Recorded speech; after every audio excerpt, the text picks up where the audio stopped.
আমরা সবাই আলহামদুলিল্লাহ মুসলমান, কিন্তু আমরা অনেকে জানি না ইসলাম আমাদেরকে ভালো মুসলমান হওয়ার জন্য কিছু রোড ম্যাপ দিয়েছে, কিছু কর্মপন্থা পদ্ধতি আমাদেরকে বাতলেছে। সেগুলো যদি আমরা সঠিকভাবে রক্ষা করে চলতে না পারি, তো শুধুমাত্র 5 ওয়াক্ত নামাজ, রোজা, হজ, যাকাত, ওয়াজ শোনা, কোরআন তেলাওয়াত করা এবং অন্যান্য ভালো কাজ করা, এগুলো দিয়েই আমরা শুধুমাত্র আল্লাহর কাছে ভালো মুসলমান হতে পারবো না। ভালো মুসলমান হওয়ার অন্যতম একটা বড় শর্ত হলো কোনো মুসলমানকে অন্যায়ভাবে কষ্ট দেওয়া যাবে, কারোর কোনো হক বা অধিকার খর্ব বা নষ্ট করা যাবে। আমরা অনেকে আছি 5 ওয়াক্ত নামাজ পড়ি, মাশাআল্লাহ, তাহাজ্জুদও পড়ি, কিন্তু আরেকজনের হক নষ্ট করি, আরেকজনের অধিকার নষ্ট করি, আরেকজনকে কষ্ট দেই। অন্য মানুষের হক যদি আপনি নষ্ট করেন, আপনি যতই ইবাদত বন্দেগী করেন, আপনি কখনো কিয়ামতের ময়দানে নাজাত পেতে পারবেন না। মুহতারাম হাজরিন, আল্লাহ রাব্বুল আলামিন সেজন্য কোরআনে কারীমে ইরশাদ করেছেন, ওয়াল্লাযীনা ইউযুনাল মুমিনিনা ওয়াল মুমিনাত বিগাইরি মাকতাসাবু, যারা ইমানদার নারী, ইমানদার পুরুষদের কষ্ট দেয়, বিগাইরি মাকতাসাবু, অথচ তারা কষ্ট পাওয়ার মতো কোনো কাজ করেন নাই। অর্থাৎ অন্যায়ভাবে যদি কোনো মুসলমান, সে পুরুষ হোক আর নারী হোক, তাকে যদি কষ্ট দেয়, তার মনে ব্যথা যদি হয়, অন্যায়ভাবে তাকে একটা কথা বললেন, একটা আচরণ খারাপ করলেন, একটা বাজে মন্তব্য করলেন, তার নামে একটা মিথ্যা কথা উঠিয়ে দিলেন, কোনোভাবে কষ্ট দিলেন, ফাকাদ ইহতামালু বুহতানা ওয়া ইসমান মুবিনা, তাহলে এই ব্যক্তি যে এই কাজটা করলো, সে বিশাল বড় অপরাধ, অনেক বড় অপরাধ করলো। বুহতান এর মধ্যে সে পড়ে গেল এবং ইসমাম মুবিনা, বড় অপরাধ করে ফেলল, কবিরা গুনাহ হয়ে গেল। যদি কোনো মানুষের, কোনো মুসলমানের কষ্ট হয় এমন কোনো আচরণ, এমন কোনো কাজ কেউ করে। নবী করিম সাল্লাল্লাহু আলাইহি ওয়াসাল্লাম একটা হাদিস, যেটি সহিহ মুসলিম বর্ণিত হয়েছে, আরো বিভিন্ন হাদিসে বর্ণিত হয়েছে। এই হাদিসকে আমি বলি আজকের যুগে সবচাইতে মিসকিন এবং অসহায় হাদিস। মিসকিন মানে হলো যে এই হাদিসটা, এটা আমরা পড়ি, শুনি, কিন্তু এটার পরে আমলের ধার আমরা বেশিরভাগ মানুষ ধারি না। এই হাদিসটা যেন আমরা এটাকে কোনোভাবেই গায়ে মাখাতে চাই না। এই হাদিসটা এক কোনায় পড়ে আছে অসহায়ের মতো। যদিও হাদিসের এখানে কিছু আসা যায় না, সহায়ের কিছু নেই, কিন্তু আমাদের হাবভাব এমন যে হাদিসের দিকে আমরা তাকাইতেও রাজি না। এই একটা হাদিসের প্রতিটা শব্দের অর্থ বুঝে এটা যদি আপনার জীবনে ফিট করতে পারেন, ইমানের পর মৌলিক ফরজ কাজগুলো করেন, মোটা মোটা হারাম কাজগুলো থেকে বাঁচেন, আল্লাহর শপথ করে বলি আপনার আখিরাতের যাত্রা একেবারে মসৃণ হয়ে যাবে, একেবারে ক্লিয়ার হয়ে যাবে। কেউ আপনাকে জান্নাতে যেতে বাধা দিতে পারবে না, সোজা জান্নাতে যেতে পারবেন। রুট একেবারে সহজ। আমাদের অনেক ভাইরা আছে শুধু নফল আমল খোঁজেন। নফল আমল খোঁজা ভালো, নফল আমল করবেন, দরকারও আছে, কারণ নফল আমল দিয়ে ফরজের ঘাটতি আল্লাহ তাআলা পূরণ করবেন। কিন্তু বাবারে, নফল আমলের পরিমাণ বাড়ানোর চাইতে শত শত হাজার হাজার গুণ বেশি গুরুত্বপূর্ণ হলো আপনার দ্বারা কোনো মানুষের অধিকার বা হক নষ্ট হচ্ছে কিনা সে বিষয়টা। আমাদের সমাজে অনেক মানুষ দেখবেন মসজিদ থেকে নামাজ পড়ে এসে চায়ের দোকানে বসেই শুরু হয়ে গেছে গ্রামের আরেকজনকে নিয়ে সমালোচনা, তার বিরুদ্ধে নানান আলাপ আলোচনা, জেনে না জেনে, বুঝে না বুঝে, আন্দাজে বিভিন্ন ভাবে আলোচনা আছে না নাই? তো আপনার এই ইবাদত বন্দেগী, তাসবিহ তাহলিলের কি মানে আছে? একজন মানুষের অধিকার নষ্ট করছেন, তার পেছনে তার নিয়ে সমালোচনা করছেন। আপনার জাহান্নামে যাওয়ার জন্য খুব বেশি কিছু প্রয়োজন হবে না। এই বদামলটা, এটার প্রায়শ্চিত্ত করতেই আপনার অবস্থা খারাপ হয়ে যাবে। মুহতারাম হাজরিন, নফল আমলের পরিমাণ বাড়ান, কিন্তু সেটা পরে, ওইটা বাড়াইতে না পারলে কোনো অসুবিধা নাই। ঈমান আনার পর 5 ওয়াক্ত নামাজ পড়েন। আর যে হাদিসটা আমি আজকে পড়ে শোনাবো, এই হাদিসের প্রতিটা শব্দ বুঝে এই অনুযায়ী আমল করেন, বান্দার সমস্ত হক আদায় করা আপনার জন্য সহজ হবে। নবী করিম সাল্লাল্লাহু আলাইহি ওয়াসাল্লাম বলেছেন, লা তাহাসাদু, তোমরা কেউ কারোর প্রতি হিংসা করিও না। আল্লাহ কাউকে বেশি দিয়ে দিয়েছে, কারোর ছেলের উপার্জন বেশি আছে, তুমি এটার জন্য হিংসা করিও না যে কেন তার বেশি আছে, তোমার ভিতরে জ্বালা পোড়া যেন না হয়। ওরে আল্লাহ বেশি দিছে, তুমি খুশি হও, আল্লাহ ওকে দিছে, আমাকেও দেখ, যে আল্লাহ তাকে দিছে আমাকেও দিতে পারে কি পারে না? আরেকজনকে দিলে আল্লাহ আমার কোনো অসুবিধা আছে? আল্লাহ কারোর ছেলেকে অনেক টাকা পয়সা দিছে, তার ছেলেরা তাড়াতাড়ি দালান বিল্ডিং কোঠা করে ফেলছে, কারোর ছেলে ভালো রেজাল্ট করে ফেলছে, কেউ ব্যবসা করে মাশাআল্লাহ অনেক উঠে গেছে, আপনি উঠতে পারতেছেন না বহুত চেষ্টা করেও। তো ওই ব্যক্তির প্রতি আপনি হিংসা করবেন না। তার প্রতি যদি হিংসা করেন তাহলে তার প্রতি হিংসা হয় না, এটা হলো আল্লাহর ফয়সালার প্রতি অসন্তোষ প্রকার, যে আল্লাহই তো তাকে দিছে, তার মানে আমি আল্লাহর সিদ্ধান্তটা মানতে পারলাম না, আমার মনে কষ্ট হচ্ছে। এটা তো ডেঞ্জারাস কথা। এই জন্য ইমানদার কখনো কারোর ভালো দেখলে, কারোর কল্যাণ দেখলে কখনো তার মন খারাপ হবে না। আল্লাহ আমার পাশের দোকানদারের অনেক কেনা বেচা দিয়েছেন আজকে, খুব ভালো কথা, আলহামদুলিল্লাহ, আল্লাহ তারা আরো দেখ, আল্লাহ আমাকেও দেন, আল্লাহ তাকে দিয়েছেন, আমার কোনো আপত্তি নেই, আমাকে একটু দেন। এটা হলো মুসলমানের স্বভাব। আর নামমাত্র মুসলমান হলে আমার দোকানে বেচা কিনা হোক আর না হোক, ওর দোকানে যেন কাস্টমার না যায়। আমারে আল্লাহ পয়সা দেখ আর না দেখ, ওর পয়সা যেন আমি দেখতে না পাই। এই রোগ আমাদের মধ্যে আছে না নেই? হিংসুক কখনো ভালো মুসলমান হতে। আজকাল দুনিয়ার কাজ তো বড় কথা, দিনের কাজেও হিংসা শুরু হয়ে গেছে, যে এই হুজুরের ওয়াজ সবাই শুনে, এই হুজুর আমার ওয়াজ কম শুনে, তাহলে আমার ওয়াজ শুনুক আর না শুনুক, ওনারটা যেন এত মানুষ না শুনে। এই ঠেলা ঠেলি আছে না নাই? হুজুর হইতে পারে, আলেম হইতে পারে, বড় বক্তা হইতে পারে, বড় আলোচক হইতে পারে, দুনিয়ার মানুষ মারহাবা দিতে পারে, আমার রবের খাতায়, মালিকের খাতায়, আমল নামায় ভালো মানুষ সে, যে ব্যক্তির অন্তরে কারোর প্রতি কোনো হিংসা নেই, সে সবার উন্নতিতে খুশি, আলহামদুলিল্লাহ, আল্লাহ তাকে দিছে, আরো দেখ, আরো দেখ, আল্লাহ তাআলা, আমার কোনো আপত্তি নেই, দিছে তো আল্লাহ। আমার যদি হিংসা হয় তাহলে তো এটা আল্লাহর ডিসিশন, আল্লাহর ফয়সালার বিরুদ্ধে বিদ্রোহ করার শামিল হয়ে গেল। ঠিক না? ঠিক। তাকে আল্লাহ দিছে, তার ছেলেকে আল্লাহ দিছে। এখন আমার যদি ভিতরে জ্বালা পড়া হয়, এটা তো লক্ষণ খারাপ। আপনার মধ্যে হিংসা আছে কিনা এটা মাপার একটা মিটার আছে। বলবো মিটারটা? মিটার হলো আপনার পাশের ঘর, আপনার পাশের বাড়ি, আপনার যার সাথে কম্পিটিশন আছে, আপনার যে কম্পিটিটর, আপনার প্রতিযোগী, যে যার সাথে আপনার এক ধরনের প্রতিযোগিতা আছে,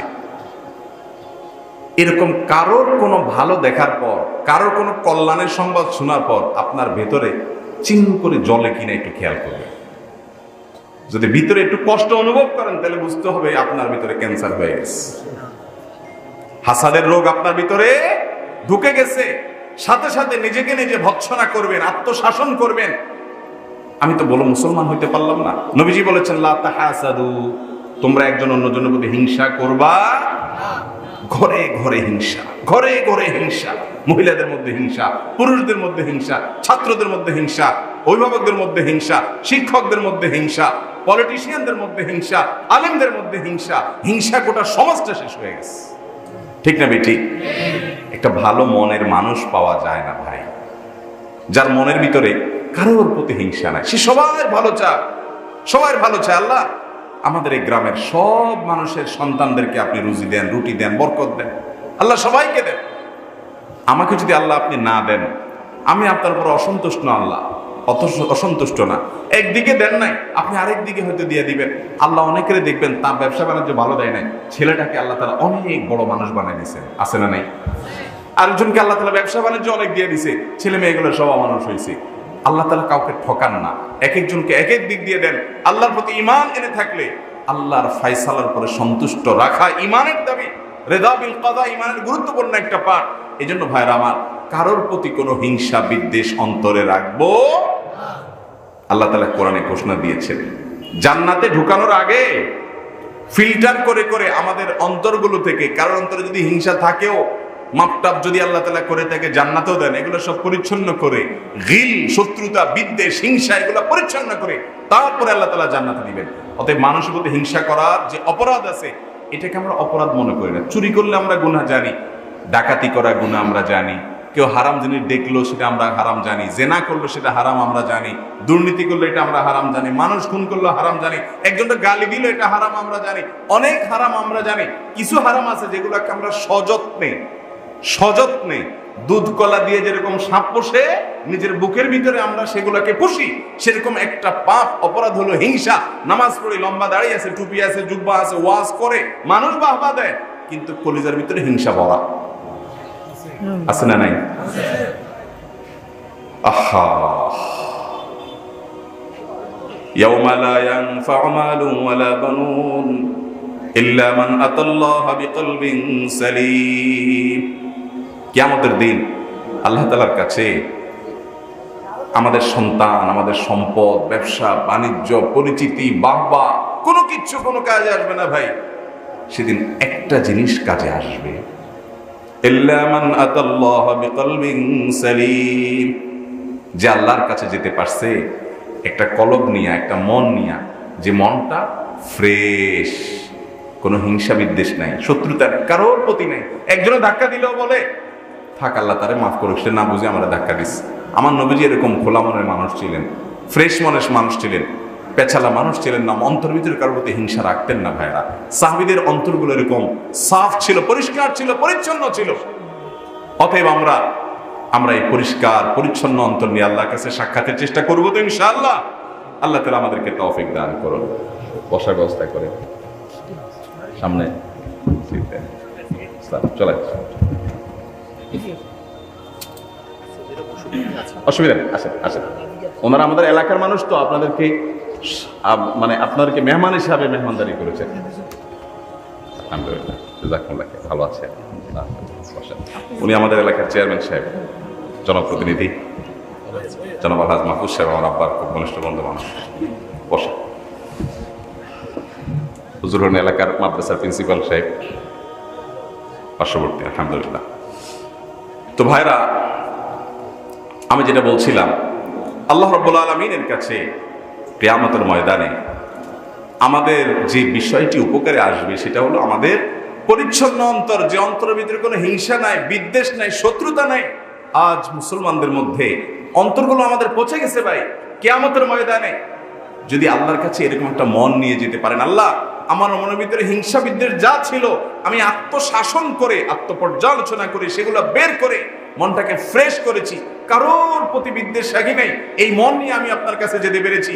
এই একটা আমল যদি করে যেতে পারেন ভাইরা আমার, আখিরাতের পথ অনেক মসৃণ হবে, অনেক মসৃণ হবে। তো আমি বলছিলাম, অনেক পাপকে আমরা পাপ জানি, অনেক অপরাধকে অপরাধ জানি, কিন্তু কিছু গুনাহ আছে যেগুলোকে গুনাহ হিসেবে আমরা জানি না। আপনি আমল করবেন কোত্থেকে, আগে তো জানতে হবে। এই জন্য কারোর প্রতি অন্তরে হিংসা হচ্ছে কিনা, কারোর উন্নতি দেখার পরে অন্তরে চিন করে জ্বলে কিনা খেয়াল করবেন। আমাদের এরকম হয়নি মাঝে মধ্যে?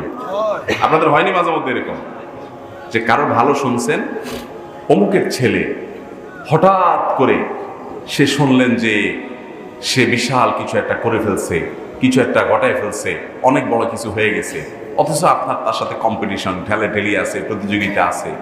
এই খবরটা শোনার পর দিলের ভিতরে সুখ লাগে না কষ্ট লাগে? কষ্ট লাগে। এর নাম কি? হিংসা। পাশের দোকানদার, ওনার দোকানে দেখলেন এক কাস্টমার ঢুকে একসাথে অনেক টাকার মাল অর্ডার দিয়ে ক্যাশ পেমেন্ট করে সব হনহনায় মালগুলো নিয়ে রিক্সায় গাড়িতে উঠে চলে যাচ্ছে, আর আপনি সকাল থেকে মাছি মারতেছেন, একজনও আসে নাই। কষ্ট লাগে না ভালো লাগে? এর নাম কি? হিংসা। আর মুসলমান হলে বলবে আল্লাহ তাআলা আমার ভাইকে রিজিক দিছে, আল্লাহ আপনি আরো দেন, আমার ভাইকে আরো রিজিক দেন, আমি তো আপনার বান্দা, আল্লাহ আমাকে আপনি দিয়েন। এটা হলো মুসলমানের খাসলত। এরপর দিন শেষে যদি আল্লাহ আপনাকে নাও দেয়, তাহলে বুঝবেন আল্লাহ আমার টেস্ট করতেছে, আল্লাহ আমার কি নিচ্ছে? পরীক্ষা নিচ্ছে, যে বান্দা আমার এই সময় কি করে। তখন আরো জোরে দিল থেকে বলবেন, আল্লাহ আপনি না দিয়ে আপনার বান্দাকে আপনি পরীক্ষা নিচ্ছেন, আপনি যদি খুশি থাকেন আমি আরো জোরে খুশি, আলহামদুলিল্লাহ। চেষ্টা করবো না ইনশাআল্লাহ? ইনশাআল্লাহ। লা তাহাসাদু, তোমরা একে অন্যের প্রতি হিংসা করবে না। ওয়ালা তাবাগাদু, একে অন্যের প্রতি বিদ্বেষ পোষণ করবে না, শত্রুতা পোষণ করবে না। ওয়ালা তানাজাসু, ওয়ালা তানাজাসু, তোমরা কারোর প্রতি কারোর নাজাস করবে না, প্রতারণা করবে না, ক্ষতিগ্রস্ত করবে না লেনদেনে। নাজাস একটা পরিভাষা ভাই, আর্থিক লেনদেনে সাধারণত এটা হয়ে থাকে। আমরা অনেক সময় প্রতারণা করি, সত্য লুকানোর চেষ্টা করি, আরেকজনকে ক্ষতিগ্রস্ত করতে পারি, চাই ইমানদার সেটা করতে পারেন না। ওয়ালা তাবাগাদু ওয়ালা ইয়াবি আহাদুকুম আলা বাই'i বা'দিন, কেউ কেনা বেচা করার জন্য আলাপ আলোচনা কিছুটা আগায় নিছে, মাঝপথে সেখানে কেউ যেন ইন্টারফেয়ার করে তার ক্ষতি না করে। অনেকে দেখবেন একজনে একটা জিনিস কেনার জন্য সব ঠিকঠাক করছে, ধরেন কথার কথা মোলামুলি করে সে বলছে যে আমি এই গরুটা কিনবো ভাই, 50,000 টাকা দাও। এই জমিটা কিনবো আমি 1 লাখ টাকা কাঠা বা কড়া। আপনি টের পাইছেন যে এটা কেনা বেচা হচ্ছে, আপনি যে সেখানে যিনি বিক্রি করবেন তিনি এখনো বলেন নাই কত বিক্রি করবেন, আপনি যা চট করে বলে দিলেন যে ভাই গরুটা আমি 55,000 টাকা দেব। এই রোগটা আমাদের মধ্যে আছে না? অথচ এটা ইসলামী শরিয়ার দৃষ্টিকোণ থেকে নাজায়েজ একটা কাজ, গুনাহের একটা কাজ। যতক্ষণ পর্যন্ত বিক্রেতা না বলবে যে ঠিক আছে ভাই আমি 50-এ দেব না, ততক্ষণ পর্যন্ত আপনি সেখানে আরেকটা ফেয়ার, আরেকটা মূল্য সেখানে সাবমিট করতে পারবেন না, কারণ এটা মুসলমানের অধিকার আপনি নষ্ট করবেন। বিয়ে শাদীতেও এরকম কাজ হয় কি হয় না? হয়। এই জাতীয় কাজ নাজাস, গারার এবং আপনার এই জাতীয় ধোঁকাবাজি এবং এই জাতীয় আপনার কারোর বেচা কেনার উপরে বেচা কেনা করা, এটা তার নবী সাল্লাল্লাহু আলাইহি ওয়াসাল্লাম নিষেধ করেছেন।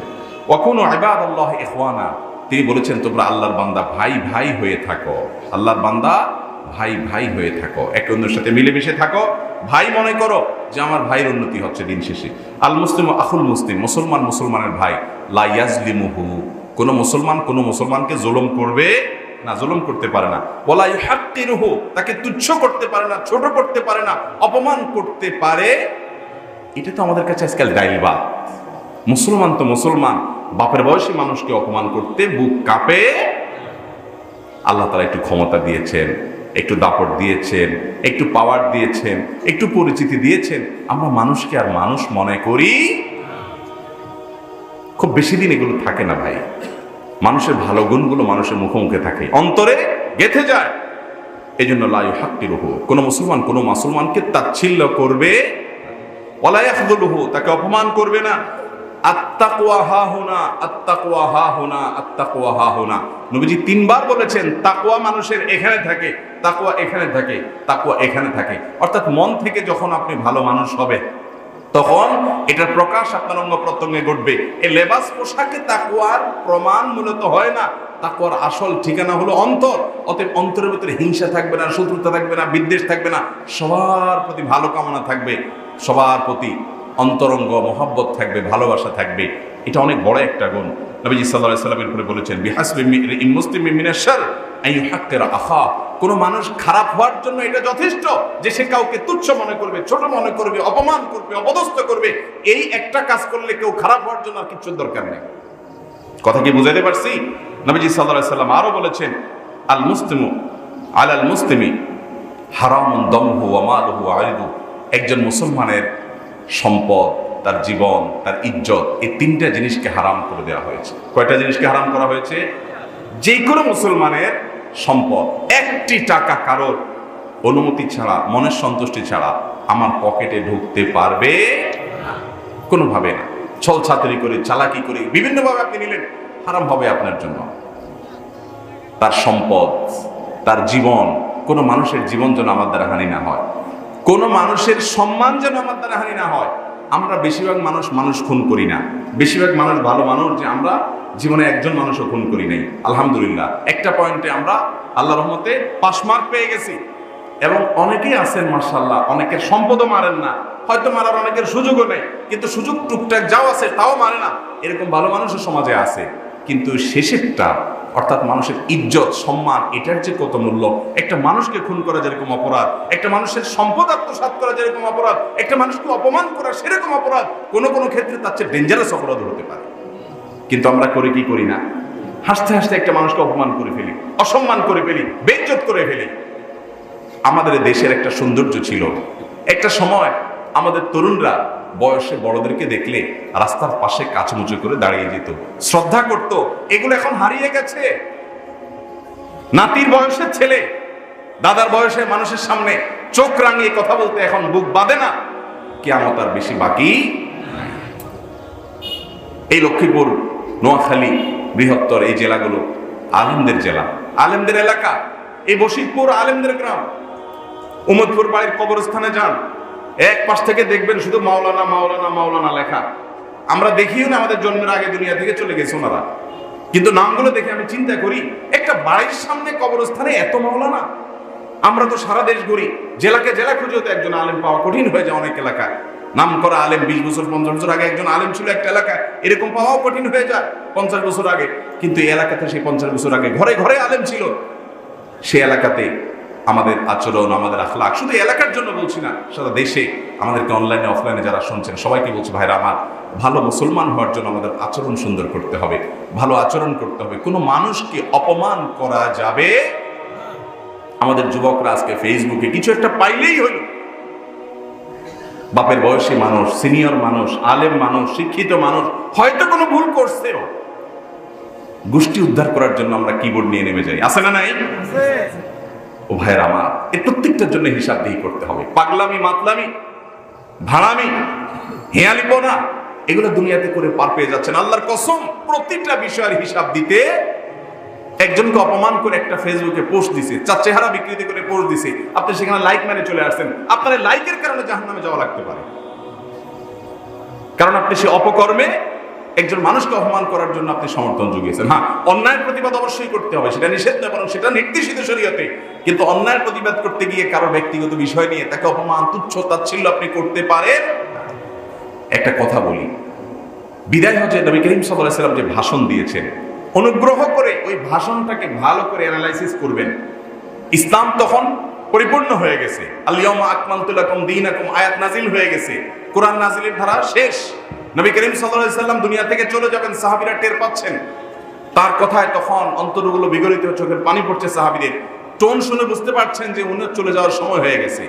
বিদায় বেলার উপদেশ থাকে, সারা জীবনের সমস্ত উপদেশের জিস্ট এবং খোলাসা, নির্যাস নবী সাল্লাল্লাহু আলাইহি ওয়াসাল্লাম সেই বিদায় হজের ভাষণে খুব কায়মনোবাক্যে সাহাবীদেরকে লক্ষ্য করে, শুধু তাদেরকে বলেন নাই, তাদেরকে সামনে রেখে আমাদেরকে এবং কিয়ামত পর্যন্ত আগত বিশ্ব মানবতাকে তিনি যে উপদেশগুলো করে দিয়ে গেছেন, সে উপদেশগুলোকে অ্যানালাইসিস করলে, গবেষণা করলে দেখা যায় সেখানে বেশিরভাগ পয়েন্ট ছিল মানুষের অধিকার সম্পর্কে। আপনি দেখবেন সেখানে নামাজ নিয়ে, সেখানে ইবাদত বন্দেগী নিয়ে যদি 10 or 20% কথা থাকে, আর 80% কথা ছিল মানুষের অধিকার সম্পর্কে। তোমাদের অধীনস্থদের প্রতি খেয়াল রাখবে, তাদের প্রতি জুলুম করবে না, তারা তোমাদেরই ভাই, আল্লাহ তোমাদের অধীনে করে দিয়েছেন, অর্থাৎ আল্লাহ চাইলে তোমাকে তার অধীনে করে দিতে পারতেন। তারপর অবিচার করবে না, নারীদের প্রতি অবিচার করবে না, তাদের প্রতি খেয়াল রাখবে, তাদের অধিকার যেন নষ্ট না হয় খেয়াল রাখবে। তোমরা কোনো মুসলমানের সম্মানহানি করবে না, কোনো মুসলমানের ইজ্জতে হাত দিবে না, অপমান করবে না, তার সম্পদ হানি করবে না, তার জীবন হানি করবে না, এটা খেয়াল করবে। তিনি বলেছেন আজকের এই দিনে, আরাফাতের ময়দানে, জুমার দিনে, আরাফাতের দিনে, গুরুত্বপূর্ণ দিনে, আজকের এই দিনটা যেরকম সম্মানিত, এই জায়গা যেরকম সম্মানিত, এই মাস যেরকম সম্মানিত, প্রতিটা মুসলমান, হতে পারে অশিক্ষিত, হতে পারে তিনি গরিব মানুষ, হতে পারে তিনি গ্রামের মানুষ, হতে পারে তিনি চাষি মানুষ, হতে পারে যে কোনো পরিচয়ের পরিচিত মানুষ, প্রত্যেকটা মানুষের, প্রতিটা মুসলমানের ইজ্জত সম্মান তোমার জন্য এই আরাফাতের ময়দান যেরকম সম্মানিত, এই জিলহজ মাস যেরকম সম্মানিত, এই দিনটা যেরকম সম্মানিত, আরাফাত যেরকম সম্মানিত, প্রতিটা মুসলমানের ইজ্জত ওইরকম সম্মানিত। তার ইজ্জত হানি করার আগে 10 বার ভাবতে হবে। চেষ্টা করবো না ইনশাআল্লাহ? কাউকে কষ্ট দেয়া মতো অপরাধ, পাপ দুনিয়াতে আরেকটা নাই ভাই, খুব জটিল বিষয়। নবীজি সাল্লাল্লাহু আলাইহি ওয়াসাল্লাম বলেছে, সেদিন আসার আগে দায় দেনা সব চুকিয়ে নাও। যেদিন কেউ কারোর কাজে আসবে না, বাপও তার অধিকার ছেলের কাছ থেকে ছাড়বে না, মমতাময়ী মা সন্তানকে ছাড়বে না, স্বামী স্ত্রীকে, স্ত্রী স্বামীকে ছাড়বে না। ইয়াউমা ইয়াফিরুল মারউ মিন আখিহি ওয়া উম্মিহি ওয়া আবিহি ওয়া সাহিবাতিহি ওয়া বানি লিকুল্লি ইমরিইন মিনহুম ইয়াউমাইদিন শাআনুন ইউগনি। সবাই যার যার ধান্দায় থাকবে। বাপ ছেলেকে দেখে, ছেলে বাপকে দেখে, সন্তান একজন আরেকজনকে দেখে, স্ত্রী স্বামী একজন আরেকজনকে দেখে পলায়ন করবে, কেউ কারোর কাছে ভিড়বে না যদি সেদিন কারো সহযোগিতা চেয়ে বসে। কিয়ামত বড় ভয়াবহ জায়গা। তার আগে আগে দুনিয়াতে যদি কারোর কষ্ট দিয়ে থাকো, এই মামলা চুকায় নাও, নিজেরা তার কাছ থেকে মাপ চেয়ে নাও, চোখের পানি ফেলে নাও। বাবা মাকে যারা কষ্ট দেই, আমি আমার বাবাকে হারাইছি, আমি জানি যে কি হারিয়েছি। এটা যারা না হারাইছেন, যাদের বাবা বেঁচে আছেন, তারা বুঝবেন না কি আছে, কি বটগাছ আছে। রাত বিরাত মাহফিল থেকে আসতাম, বাড়ির সামনে বসে থাকতাম, 12টা, 1টা, 2টা, 3টা, কোন দিকে যেতেন না। কোথায় কি হচ্ছে না হচ্ছে পাগলের মতো ছুটে বেড়াতেন। এই স্নেহ মমতা করার মতো পৃথিবীতে আমার আর কেউ নেই। যাদের বাবা আছে তারা বাবার কদর করে, যাদের মা আছে তারা এই বট গাছের কদর করে। এই বট গাছ যেদিন হারিয়ে ফেলবেন সেদিন টের পাবেন যে আপনি কি হারিয়েছেন। ভাইরা আমার, আমাদের ভাই বোন, আমাদের সম্পদ, অনেক বিষয়ে মনোমালিন্য থাকতে পারে, অনেক বিষয়ে দুঃখ থাকতে পারে, কষ্ট থাকতে পারে। তারপরও আমাদের ভাই বোন আমাদের আপন, তারা আমাদের রক্ত সম্পর্কীয় আত্মীয়। ইসলাম আমাদের জন্য ফরজ করে দিয়েছে তাদের সাথে সুসম্পর্ক বজায় রাখার জন্য। কোনো কারণে সম্পর্ক নষ্ট হতে দেওয়া যাবে, যাই হয় হোক, আমার ভাই, আমার বোন, আমার রক্ত, অতএব তাদের সাথে আমি সম্পর্ক ছিন্ন করতে পারি না। অভিমান করে 3 দিন কথা না বলে থাকতে পারি, এর বেশি না। চেষ্টা করবো না ইনশাআল্লাহ। নামাজি মুসলমান এই যুগে পাওয়া যায়, রোজাদার মুসলমানের যুগে পাওয়া যায়, দাড়িওয়ালা মুসলমানও পাওয়া যায়, টুপি জুব্বাওয়ালা মুসলমানও পাওয়া যায়, আলহামদুলিল্লাহ। কোরআন পড়নেওয়ালা মুসলমান পাওয়া যায়। মানুষের অধিকার পাই পাই করে হিসাব করে বুঝিয়ে দিবে, কোন মানুষের অধিকার নষ্ট করবে না, এইরকম মুসলমান আজকাল খুব বেশি পাওয়া। অথচ জান্নাতের জন্য তারাই সিলেক্টেড হবে যারা বান্দার হকের ব্যাপারে সচেতন, দায়িত্বশীল। আল্লাহর হকে একটু ত্রুটি করে ফেলছেন, নামাজে একটু ভেজাল করে ফেলছেন, আপনি আশা রাখতে পারেন জোরালো ভাবে আল্লাহ মাফ করে দিবেন যদি আপনি মাফ চান, পরবর্তীতে কারেকশন করে নেন। কিন্তু মানুষের হক নষ্ট করেছেন, আল্লাহ রাব্বুল আলামিন নিজেও সেটা মাফ করবেন না, কোনো দায়িত্ব নিবেন। ডেঞ্জারাস বিষয়, ভয়াবহ বিষয়। সবাই সাবধান থাকবো তো ইনশাআল্লাহ। আমাদের আজকের এই প্রোগ্রামে আমার আলোচনার জিস্ট কথা হলো, আমরা এই মাহফিল থেকে আসুন চ্যালেঞ্জ গ্রহণ করি, আমার দ্বারা যেন কেউ কষ্ট। আমি আমার কথা আপনাদেরকে শেয়ার করি শুধুমাত্র শিক্ষা অর্জনের জন্য।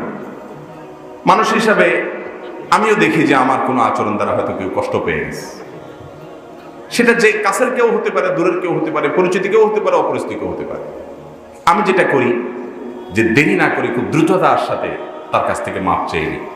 আব্বা আম্মার বিষয় তো সম্পূর্ণ, কখনো তাদের সাথে তর্ক হয়েছে, হয়তো ফ্যামিলিগত কোনো বিষয় নিয়ে কথা বলতে গিয়ে কথা জোরে হয়ে গেছে, তো আমি আমার স্ত্রীর সামনে, আমার সন্তানদের সামনে, ভাইদের সামনে বা অন্য কারোর সামনে যদি জোরে করি, ঠিক তার সামনে গিয়ে আবার আমি জীবনে বহুবার এমন হয়েছি যে তাদের সামনে গিয়ে আবার পাওয়া জড়া ধরছি। অনেকে করে কি, বেয়াদবি করছেন একজনের সামনে, মাপ চাবেন চুরি করে ভিতরে ভিতরে, এটা 2 নম্বরই। এটা মাপ চাওয়া না। যেই জায়গায় করেছেন ওই জায়গায়, যে কয়জনের সামনে করেছেন ওই কয়জনের সামনে আপনার কারেকশন করতে হবে এবং এরপর সংকল্প করতে হবে আর যেন এটা আমার দ্বারা। মানুষ আস্তে আস্তে ভালো হওয়ার চেষ্টা করতে হয়। বাইরে আমার, আমি গতকালকে কুমিল্লাতে মাহফিলে বলছি, আজকেও আপনাদেরকে বলি, একটা মাহফিল আয়োজন করলে আয়োজকদের স্বার্থ থাকে, আলোচকদের স্বার্থ থাকে, আপনাদেরও স্বার্থ থাকা উচিত। যারা শ্রোতা, আয়োজকরা মাহফিল টয়টম্বর, মানুষ আসছে, গণ্যমান্য ব্যক্তিরা আসছে, তাদের মাহফিল সাকসেস, তাদের নাম হয়েছে, সুনাম হয়েছে, আল্লাহর কাছে সওয়াব পাইছে, অনেক কিছু হয়েছে তাদের, আলহামদুলিল্লাহ, তারা খুশি। আলোচক মাশাআল্লাহ, তার আলোচনা মানুষ শুনছে, যাওয়ার সময় একটা খামে হাদিয়া ধরাই দিছে, পথ ভাড়া দিছে, উনিও খুশি। ক্যামেরাম্যানরা ভালো ভালো কন্টেন্ট পাইছে, ভিডিও করার মতো, অ্যাডসেন্স করে পয়সা কামাই করবে, ওদেরও ধান্দা হাসিল হয়ে গেছে। আপনাদের ধান্দাটা কি? আপনাদের ধান্দা হওয়া উচিত, আপনাদেরও টার্গেট থাকা উচিত, আমি মাহফিল থেকে কি নিয়ে যাচ্ছি। প্রতিটা আলোচকের আলোচনা থেকে ওই মজলিসে বসে বসে মনে মনে নিয়ত করে ফেলবেন, আরে এই যে হুজুর এই কথাটা বলছে, এটা তো আমার মধ্যে নাই, কোরআনে আছে, হাদিসে আছে, আমার মধ্যে নাই, তাহলে আমি কিরকম মুসলমান? ঠিক আছে, এখন থেকে নিয়ত করে ফেললাম, আমার জীবন আর এটা ছাড়বো না, কোরআন হাদিসে আছে, আমার জীবনে এটা কিভাবে হতে পারে, আজকে নতুন করে জানলাম, শুরু করে দিলাম। এটা হলো আপনার স্বার্থ। মাহফিল থেকে কিছু নিয়ে বাড়িতে গেলেন, অমুক জিনিসটা খারাপ, আজকে নতুন করে জানলাম, ঠিক আছে আজ থেকে এটা আমি আর করবো না, হিংসা আর আমি কারোর প্রতি করবো না, কাউকে কষ্ট আর আমি দেবো না, আমি এখন থেকে সিনসিয়ার হয়ে যাব। এই প্রতিজ্ঞা, নিয়ত, মজলিসে যত আলোচনা করবে তাদের আলোচনা ফাঁকে ফাঁকে নিজে নিজে নিয়ত করে ফেলবেন, প্রতিজ্ঞা করে ফেলবেন, আগের গুলোর জন্য তওবা করবেন, হিসাব মিলাবেন, প্ল্যান করবেন যে আমার আগামীকালকের দিনের রুটিনে পরিবর্তন হবে, আমার অভ্যাসে পরিবর্তন হবে, আমার কর্মপন্থা পরিবর্তন হবে। তাহলে সেক্ষেত্রে আপনারাও মাহফিল থেকে কিছু নিয়ে গেলেন, সার্থক হবে ইনশাআল্লাহ। আর যদি শুধু বলেন কি ওয়াজ করছে, বাপরে বাপ, সবাই জমজমাট ওয়াজ শুনছে, হেসে দিছে, কেঁদে দিছে, তো ভাইরা আমার, এই তামাশার নাম ইসলাম হতে পারে? আমল করবো তো ইনশাআল্লাহ, নিজেকে পরিবর্তন করবো তো ইনশাআল্লাহ, সংকল্প করবো তো ইনশাআল্লাহ। আল্লাহ আমাকে, আপনাকে, আমাদের সবাইকে আমাদের তৌফিক দান করুন। জাযাকুমুল্লাহু খায়রা ওয়া আখিরু দাওয়ানা আলহামদুলিল্লাহি রাব্বিল আলামিন।